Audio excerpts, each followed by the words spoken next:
Welcome to the Worship Leader Next Door podcast. We're here to give encouragement and counsel and dig deep into the spiritual and practical issues encountered when leading others in expressions of musical worship. Wherever you are on your journey, we hope you find this a safe space, and we're excited to have you along for the ride. Hello, everybody. Welcome back. This is episode 3 of the Worship Leader Next Door podcast. Yes. This is Caitlin and my good buddy Jenna. What's up? What is up? And we are so thankful you're back with us. We're probably going to say that every episode because it's true, and we hope that you've enjoyed the last couple of conversations that we've had together. Yeah, we're excited to talk about this topic today. Caitlin's going to share some stories from her life. Obviously, I'll interject. Yeah. If you haven't listened to the last week's episode, I think we're starting this podcast in a cool way with a lot of foundational things. And I think we're sort of starting with the hard nitty-gritty things first, the things that we all wrestle with, because they're very loud. Like comparison's very, very loud, especially, well, I think in any skill set, arena, workplace. But when you're musicians who you're wired to be performers, you're wired to be seen because God gives you a grace to like be in front of people and to be a strong presence in a room. It is, I think it can be really tricky to know that there's plenty of room at the table. Yeah, for sure. And so we're talking about comparison from the worship, like a worship pastoral position. So, like you're the person who potentially is in charge of like delegating, pouring into people, putting people in positions. Like God's trusted you with that role. Yeah. Your lead pastors trusted you with that role, and how to do that. But let's be real. We've all been in those roles, and we're all still very human in those roles. So my story today is a cool story of how God had to work with me through a wrestle with someone I actually felt threatened by. I'll say it. Come on. So you guys know at this point, I came into a job at a very young age. And when you move to a city like Nashville and you're a singer, you quickly learn that there's a bajillion singers. Yeah.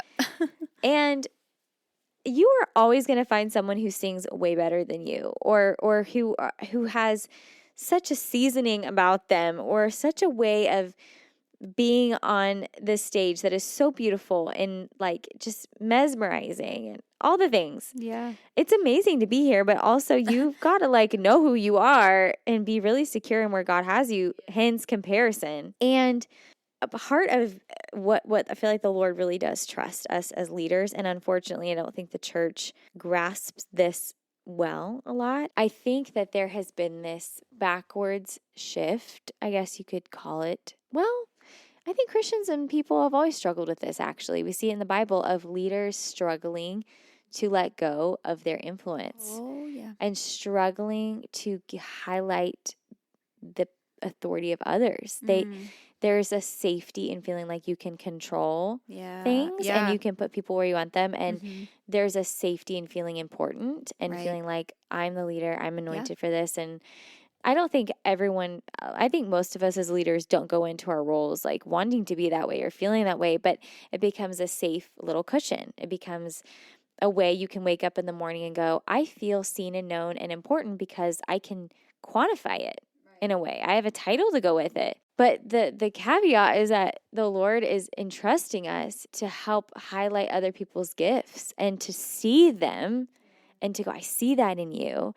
And I want other people to experience God in you in that way. And I want other people to be led by people on your team because the Lord moves in each of our team members in unique ways. Yeah, that's good. You know? That's good. It makes me think of Saul and David. Saul was the king, and he probably found a lot of his identity in that. He did. When David came up just defeating Goliath, and when David comes back from, destroying the Philistines, the women are singing these songs, and Saul is immediately threatened. It's like it didn't even take 5 minutes. Yeah, that's true. I think last episode you mentioned like having a leader who's insecure in who they are, that they do lean on their authority as a leader or their place as a leader. They lean on that for their identity and to feel known and loved and seen. Yeah. Right? And so that was what Saul was doing. He was ultimately leaning on his place and his position of power. And he felt threatened by David coming in. David wasn't he wasn't anybody. Yeah. He wasn't looking for anything either. Trying to usurp the throne. He wasn't an actual threat in the moment. Right. I don't remember if Saul knew that David had been anointed yet. I don't even know. I don't think he did. He just was like, he just didn't like it. Because I think he could sense the Lord's favor on his life and he was like, power on his life. Right. And Saul already, I think at that point, the Lord had said, okay, you're done. Anyway. Yeah. All that to say, it is interesting that does happen. Yeah. I feel often. I mean, it's crazy. It leads right into what I wanted to share on, because comparison is, it is rooted in a fear, again, that the Lord's plans for us aren't sure or secure. Right. And we are putting our trust in man, because we're putting our trust in ourselves to be enough. And we are putting our trust in other people to make a way for us. And God obviously uses people, but he ultimately has the provision for all of it. And so for me, what happened was I was a part of leading our worship team at a time when there was a lot of change in the church, and there was a lot of staff changes, there was building changes, there was all these changes, and my job had taken a ton of changes. And so I never really felt like, for a long time, it took a long time for me to feel really settled and feel like, am I good? Do I know what's expected of me? Do I know? And it got there eventually. But right as I was settling in, there's this beautiful girl that had been going to our church for a long time. She was an artist. She could sing the phone book. Gorgeous. When she walks in a room, the room shifts. Everyone's like, skirt, just amazing, and an amazing soul. But at the time, her and I had been friends, but we laugh about it now, but we wrote each other off. I kind of was like, she's so beautiful. She's very confident. Is she humble? If I got close to her, would I be safe? Would I just not feel enough around her? Yeah. And deep down, I was like, is there room for both of us? I'm scared. Yeah. I feel small. I don't feel enough. All these things are coming up in me, being in the presence of someone this talented, this beautiful. Right. And for a long time, she honestly didn't even have any interest in being on the worship team. She was off doing her thing, touring, busy, and she just liked coming to church to just rest and receive. But it had been an unresolved thing in my heart, though. I would see her and be like, I'm scared of getting close to her. But she wasn't ever going away. She was in my life, she was a part of my community. And she had written me off as too sweet, maybe not super deep, maybe not a backbone, just we had written each other off. Right. That's so funny. Kind to each other, but written each other off. My pastor came to me, our pastor at the time came and said, hey, I'd really like for you to meet her for coffee and invite her to be on the team. I think she'd be a really great worship leader. And I was like, no. And I couldn't give you a reason why I could not give any reason why I shouldn't do that. She'd done nothing wrong. Yeah. She was a lovely person. And I was just like, dang it, I have to face this thing within myself. So I was like, fine. And I wanted to honor my leader, he's my leader. And I'm like, okay, he sees something in her. Okay. Okay. So I sent her an email and I was like, just don't email me back. Don't email me back. Because I was, it's embarrassing to say, but I think I was genuinely afraid that if she got up there and started leading worship, it would reveal, and it's so selfish, but it would reveal where I fell short. Wow. Yeah. It would expose me that I shouldn't be in the role that I was in because I felt insecure. I didn't feel enough. And wow. I didn't have to be enough. The Lord's enough, and he was giving me what I needed. But I wrestled and I was like, Lord, I know the truth, but I don't feel it in my heart about what you have for me. Mm-hmm. And I'm scared that it's going to go away. So you feel like it threatened your position where you were. You were like, if she shows up, are they going to want me to lead worship on a Sunday? Silly, honestly, irrational. Yeah. Yeah. But and homegirl was not trying to do planning center. I mean, she was she was no. She would not have taken your job. Not an ounce of wanting to do that. Right. Yeah. But she immediately emailed me back and I was like, the Lord's doing something. I just knew it. The Lord had been preparing this thing and I was like, and she's like, I'd love to get coffee. Thank you so much for thinking of me. And literally within a couple of days, I'm sitting at a coffee shop with her. And we end up talking for 3 hours, connecting on all of these things in our stories. We finally decided to like give each other a chance. And I think towards the end of the conversation, she actually opened up that like, she's like, man, I really wrote you off. Like, I didn't think that we would connect like this. And I was so pleasantly surprised at how wrong I was about her. And I genuinely felt the Lord just work with me so much and just starting to really chip away at my heart at like the idea of being threatened, my responsibility and privilege of being in the seat that I was in, that I actually had the privilege of getting to sit with such amazing people and go, I see something in you. So good. Let's highlight it. Yeah. Let me let you be in the lane you're supposed to be in. Right. Not so you can absorb glory, but so you can give glory to the Lord. Yeah.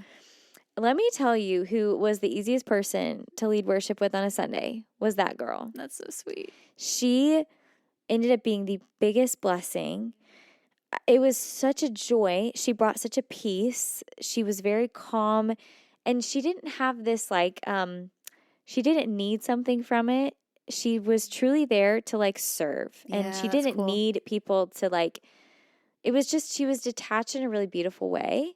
And it really taught me how to approach that platform with just a peacefulness. Like, the Lord's going to do his thing. I'm going to show up and do my thing. But like, so the Lord had this huge treasure of a friendship, of a co-leading. Yeah. And you know what ended up happening is she made me better. Not that it was about that. She taught me things in my voice and how to sing and lead better. Like, so comparison, when it was parked and put to the side and the power was taken out of it, there was an opening up of this opportunity. Wow. Where I actually became a better leader because she made me better. And not that that's what I deserved, but like the team got better. Right. Yeah. Worship was like, there were moments that were so beautiful because her gifting was in the room and the Lord was using her and the soil was there. And so I just get so excited when I think about this. One, because women, Satan has just done a great job of women being threatened by each other. And there is so much power in a spiritual realm when women come together and when women step into their authority and they step into their freedom, and comparison will rob us of those opportunities to connect. Yeah. And for men too, like there's relationships that the Lord wants for us that comparison like causes these walls to build. Right. So it taught me that as a leader, you get the privilege that God trusts you with. Wow. Like, yeah, that's good. To see and to highlight and to let people be where he wants to put them. Yeah. We should never be afraid to bring somebody great onto our team. I know, because right? they're probably going to elevate your team. The team. Right. You wrote her off before you really spent time getting to know her. 100%. Then when you did get to know her, you're like, oh my gosh, this person's amazing. I can't believe I did that. And you both kind of shared this experience of like, I wrote you off. That was a mistake. You know, judging a book by its cover usually is. Yeah. Because you got to read the book. You got to know what's in it. You got to know. You really got to know. So when you do have somebody that may want to be on your team, or like your pastor's inviting you, hey, let's try to get this person involved. As a leader, instead of being, threatened, which again is the first, typically that's like our first response really is our human reaction. Our human response is going to be, and it's like a gut reaction, is to be threatened, is to go, oh no, I might lose my place. And really, ultimately, I love that story because God used it to grow you in so many different ways too. Yeah. And hopefully the team as well. Like other people got to grow and benefit from her gift. Yeah. Like why would we want to keep somebody from benefiting from, unless we're actually not there for the right reason? And that would be, obviously you were there for the right reason. Yeah. You were doing it well. But you might have somebody who wants to be on your team. You do get to know them.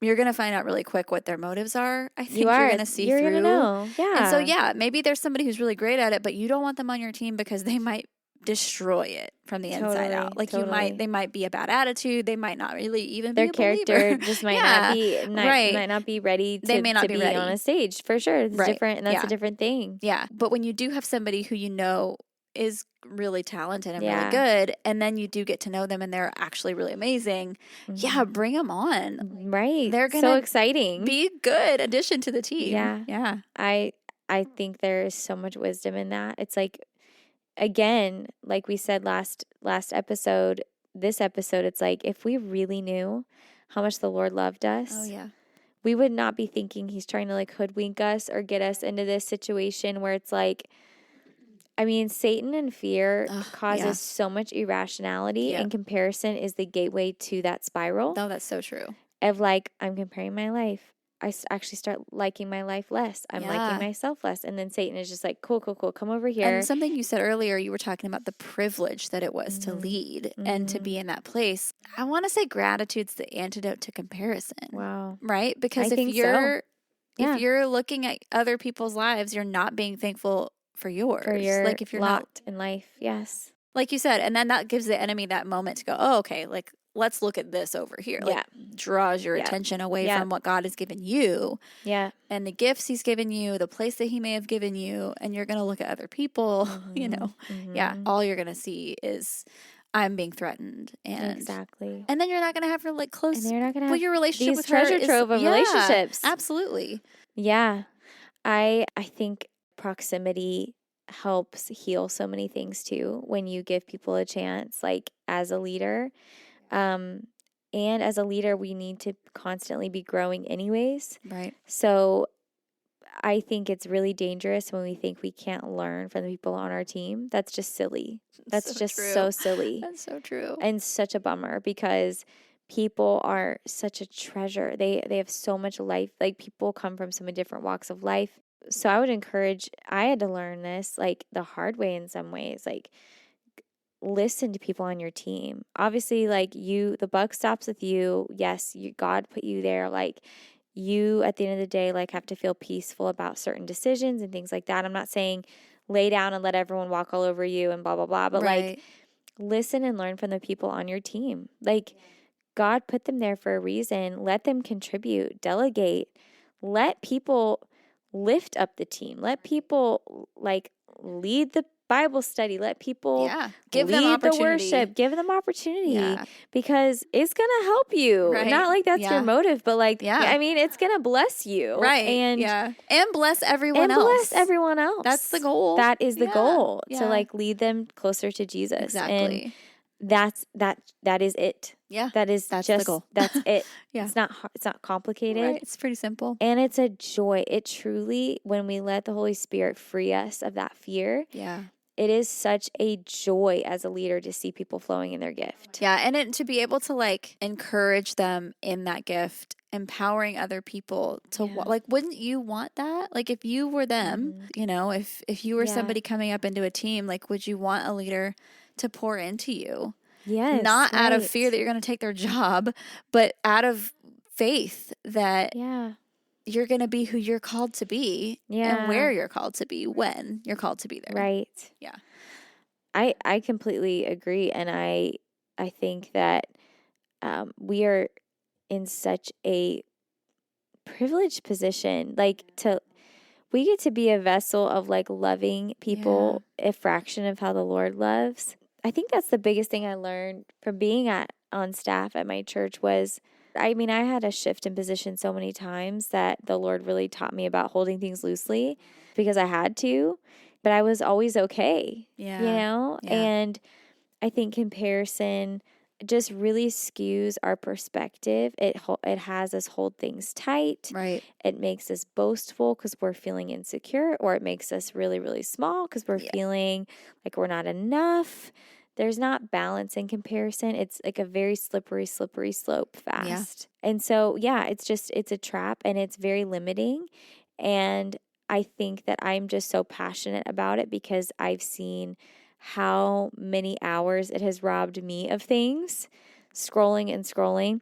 Oh, what I was going to say, which is so hilarious and humbling too, is comparison has literally caused me at times to forget my own opportunities. Wow. I remember being on social media one day and I was scrolling and saw this other like singing opportunity someone was getting. And I got so sulky about like, Lord, I would love to do that. I feel like I don't get to do those things. I had literally forgotten an email someone sent me asking me to do something like that. that's how intense oh my gosh, that fear took over me. I forgot what the Lord was doing for me. Oh man. Isn't that hilarious? Yeah. I was like pretty like humbled by that one. Well, and we're so good at forgetting. It's just our job, I think, as human beings. And that, I think, is why God is constantly saying things like, remember, do this in remembrance. The Old Testament, they were constantly reminded and being told to remind themselves and their generations after them. Like, remind yourself of what God has done for you. Remember what God has done for you. And look back over your life and your ancestors' lives and what God has done for them and what he's still doing for you. Wow. And even now, when we take communion, you know, we're remembering and we're proclaiming the Lord's death until he comes. But he said, do this in remembrance of me. So we're doing things to remember. Like, that's why remembering is so important. Yeah. Is because we so easily, we forget. Yeah. And I think, again, being grateful for the privilege we have and being grateful just in life is, again, that's the antidote. Like, that helps us to remember. Yeah. I love that. Within that, did you struggle when you were in those leadership positions, being like the worship pastory position? Did you struggle with comparing yourself to other leaders at other churches? Or like what other people were doing that had the same role as you, but just in a different place? Maybe. And if not, cool. Because I think that could be a temptation too, with how much access we have to looking at like what other people are doing. And I'd love to talk about how to flip it on its head and do it the healthy way. For me, I think it was, I don't know if this is the same thing, but looking at other leaders who had more notoriety or were more successful in the grand scheme of like Christian culture. Looking at like they were a well-known worship leader. Yeah. And I'm like, oh, I'm a good worship leader. You know, like thinking that to myself, like, I wonder why I'm not known like they are. You know, like thinking those thoughts. Like, what's the secret sauce? Like, how did they please the Lord more? Yeah, like, how did they do that? I grew up in a world like where worship leader culture didn't exist yet. Like, I know that's nice. It makes me feel like I'm super, super old. I'm not that old, but that's kind of cool though. I'm probably close to the same age as Carrie Job, I want to say. We're probably close to the same age. So that's, for me, that's been a thing where like people have gotten to a place in their life where we're probably the same age. So we probably started leading worship around the same time. Yeah. When I started leading worship, that was not really a thing, or it was just becoming a thing where you're like, you have any notoriety around like being a worship leader. Like, it's like cool. Yeah. I mean, like, I think Rita Springer is like the OG. Yeah. And Darlene. Yes. But it was also very like corporate. It wasn't like this one person has a worship album necessarily. Right. They might have, but it wasn't a big deal. It wasn't being recorded live and there was hundreds of people going to the show and it was like a whole thing. I say show, but like, you know what I mean? Like a live recording worship night thing. Yeah. So that wasn't really a thing when I was young and when I was a young worship leader. And so for me, almost watching it develop in real time has been a little weird. Yeah. So I've had to kind of compare my story and go, that's so wild. Am I not there? Like that's for me, that's been the struggle, has been not necessarily in the pastoring role or the staff role. It's been in the like bigger scheme of like Christian music or of worship culture. That makes sense. In that celebrity type of world where there are people now known for leading worship. Yeah. And that was not really a thing when I was young. So that's been something I've had to walk through. Yeah. That's so real. I can totally see that. And I mean, I relate too. I mean, when I graduated college, in my degree, I went to school for worship, and there was like a bunch of us that just got hired at all these different churches. And I mean, I was one of the few that went to Music City, but I'll look across the pond in different cities and my friends are like, I'm writing this for this live album and I'm like, made all these records and we're going to this and that. And like, you know, and it's like, I came to this city and I have felt similar to you. Like, I'm not a part of like any big, like our church was very quiet about like records and, you know, music. And I love them for that. But that just wasn't our thing, doing like records like that. I mean, All Sons and Daughters for sure, which was incredible. But even they took a very like humble, not flashy approach. It was like, that was the beauty of it. And so I was tempted too. I'm like, Lord, why am I like, what's wrong with me? And I think you start to like be self-conscious, like, Lord, did you not anoint me enough? Like, what's going on? And I feel like one, it doesn't even matter. Like the Lord's like, I don't care about any of that stuff. Yeah. But two, it's such a small fraction of people that are actually like in those roles so anyways. True. Like it's such a tiny amount. Not that this matters in this context of this conversation, but it's a very hard, like it can be very, very hard to carry the weight of all of that too. Like I can't imagine because I'm not there. Good. I'm like, I know. know The more I learn about all they go through, the more I'm like, skirt, I'm not into it. I mean, I know parts are very fun, and traveling around the world is fun, and getting to have your bills paid from it is love that for them. Very fun. Yeah, that's totally. great. I'd do it. Yeah. But I think the Lord, He just cares about different things. Yeah. And the Lord has just been speaking to me about the power of simplifying and caring about what He cares about. Yeah. So. Yeah. Well, and I love that, like I just said this, but I said, I love that for them. And we use that phrase, I think, in our culture. Like, yes. Love that for you. Love that for you. Love that for them. And almost it's like a tongue-in-cheek, facetious way of saying it. I didn't really mean it. Like, I genuinely love that for them. Like, I'm so glad. And that's really what our attitude should be. Yeah. Ultimately, I want my heart's posture to be great. Good, like I want to celebrate that. Songs about Jesus, cool. Yeah, and I'm glad that people are writing songs about Jesus. Yeah. Like, thank you guys for writing these songs that I'm going to lead later in the week, 2 weeks, actually. Right? Yes. Yeah, like thank you for doing that. And I think I mentioned this earlier before we started recording, and I've heard this. I don't know who said it. Somebody, I was listening to a sermon at some point, and somebody said something about how there's the verse in Scripture that says, weep with those who weep, rejoice with those who rejoice. We find it, I think, probably a lot easier sometimes to like weep with those who weep. Yeah, we can weep with people, but like they're rejoicing. Are we rejoicing with them? If they're excited about an opportunity they're getting and they're posting it on social media, what's my first response? Yes. Am I going to go, what's the overflow of my heart? Yeah, is my heart going to rejoice with them? For that opportunity, and like, oh yay, that's so exciting for them. Or am I going to go, oh, am I going to think about myself? Well, probably, yeah. I'm probably going to go, oh, that stings a little bit. Maybe that stings for me. Yeah.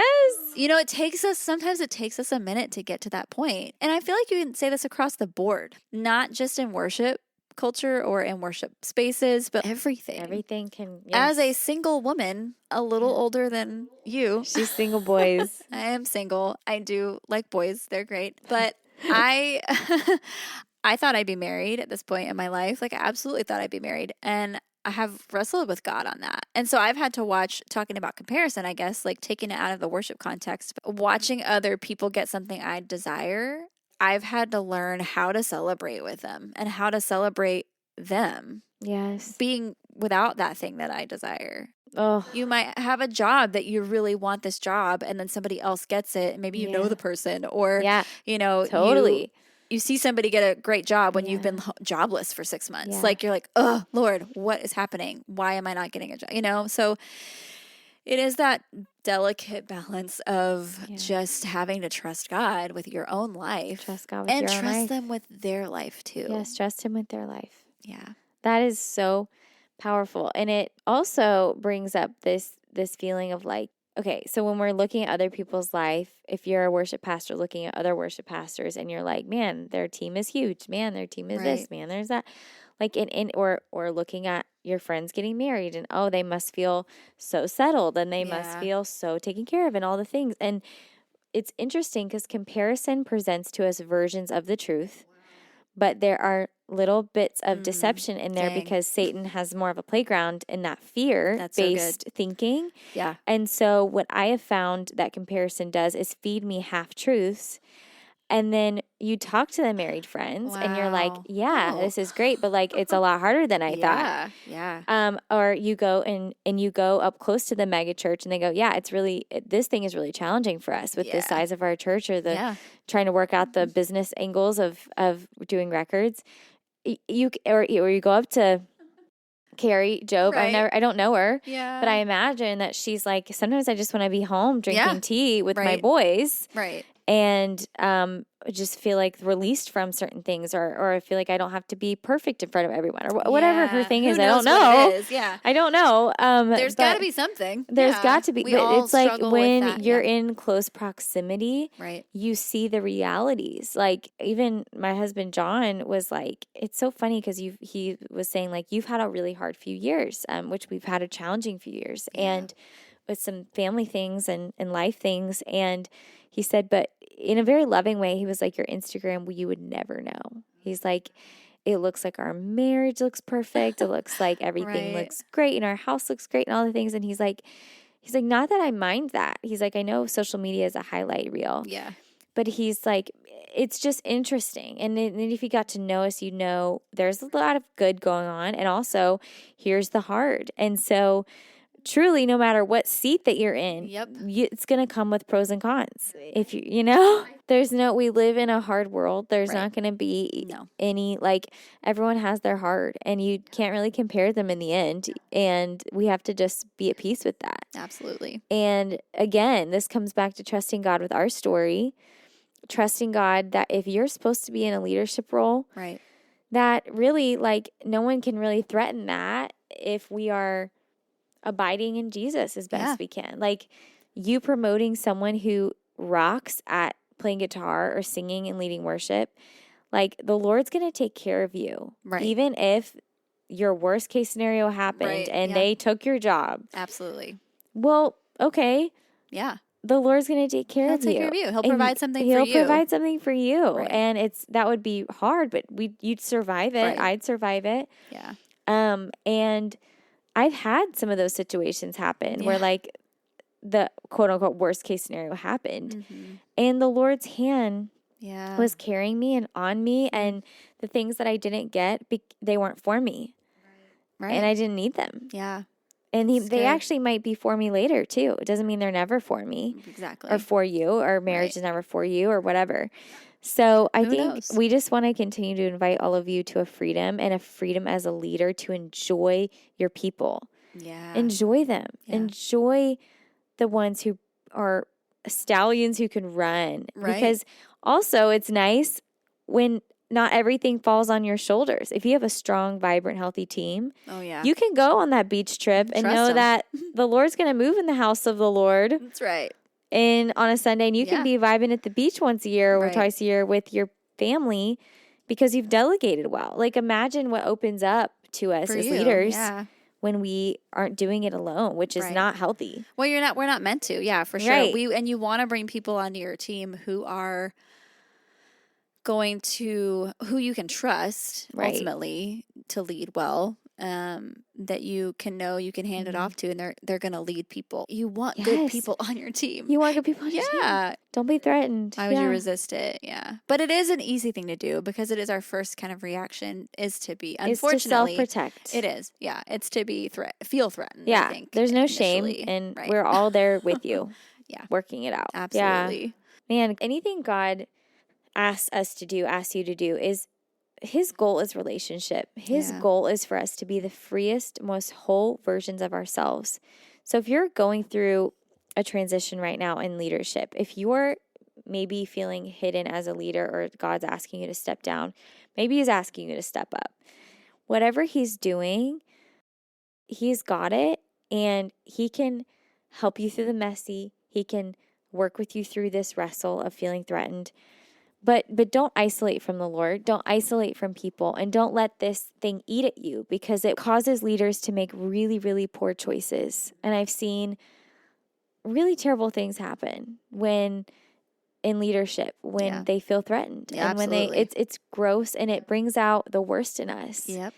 And it shuts us off, and it makes us go irrational, because the fear in us and the fear in our nervous system, you can feel it coursing through you when you feel threatened. Yeah. I don't know. Can you speak to that a little bit? Well, I mean, I think about animals.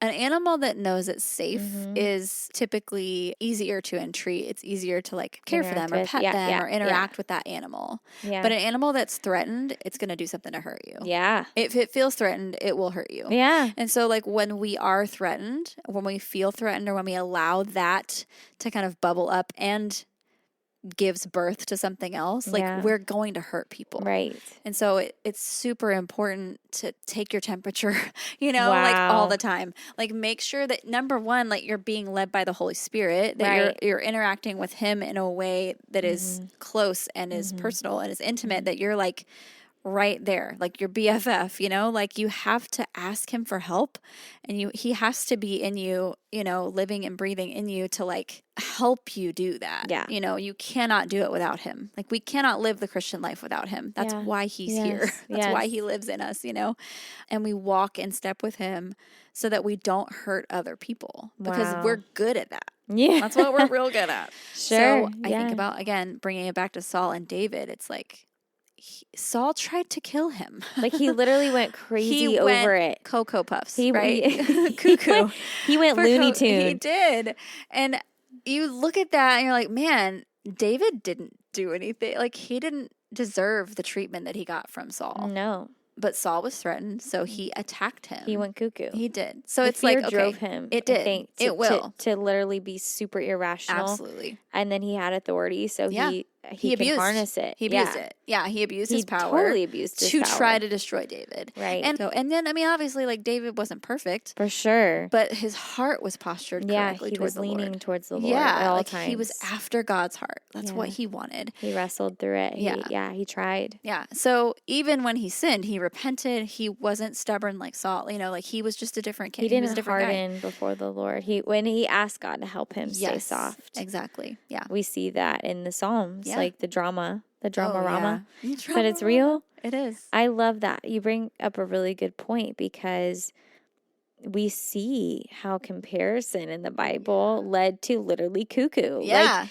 you trying to murder somebody. I know. Yeah. Like sin leading to actual death that Jesus warns us about. And I know that sounds dramatic, but I do think that versions of that, and we see it all the time in the church with leaders, it's really sad that the authority they carry like eats at them because I think there's lack of accountability, community, safety.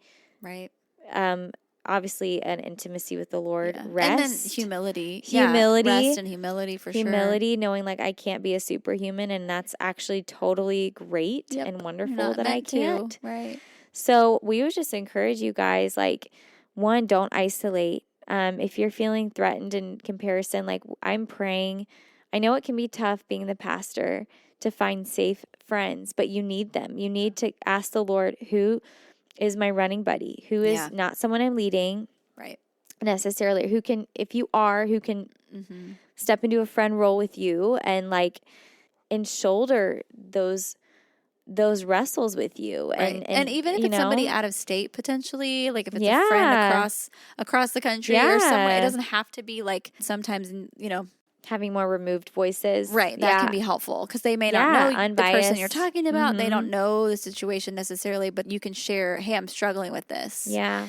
I have a friend that we do that a lot. She's in a different state. She's a worship leader and she will talk to me about things. I'm not super involved there, obviously. Yeah. It's in another state.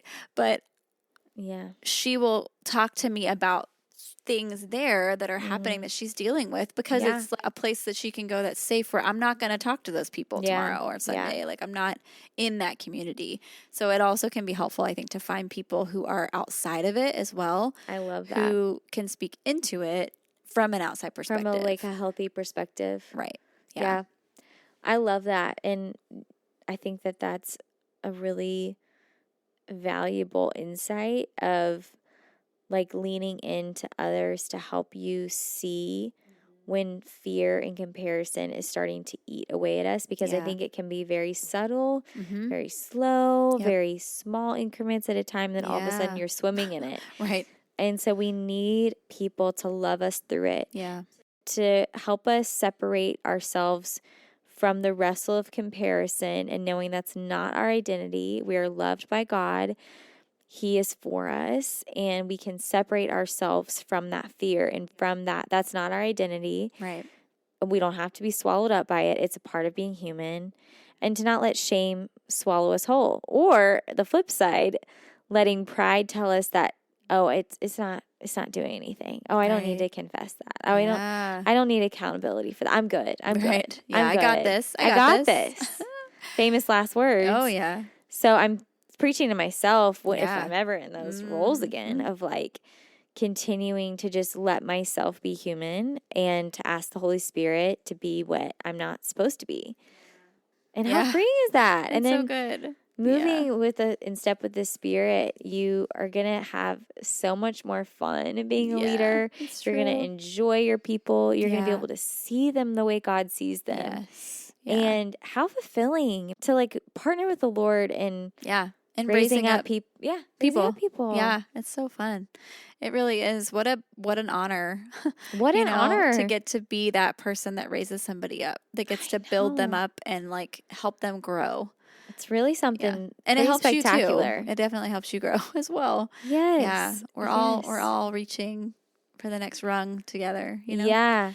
Yeah. Well, yeah, man. What a fun conversation. What good things. So rich. Love so it. Good. Thanks for joining us for part 2 of that little comparison journey for both of us. It was good stuff. Excited for what's next. We have some interviews coming up we're really excited about. Yes. It's going to be so fun. Make sure you tune in, like and subscribe. For real. We gotta like do the thing. Rate us on however you listen to podcasts. Rate us. I know that iTunes does that. There's a rating. You can rate us. Smash that 5 stars. Come on. And leave a comment if it's nice. But only if it's nice. Be gentle with us. We're first-time podcasters. Yeah, we're newbies. We're new at this, but we would love for you to subscribe to the show. Follow us on Instagram, The Worship Leader Next Door. And we're stoked to be on this journey with you guys, and we love you so much. We're so glad that you're listening. And then we'll see you back next week. Sounds good. Thanks, Jenna. All right, we love you guys. Bye. I say bye. I think it's cute. Bye. Bye. Crushed it. I'm leaving that in there.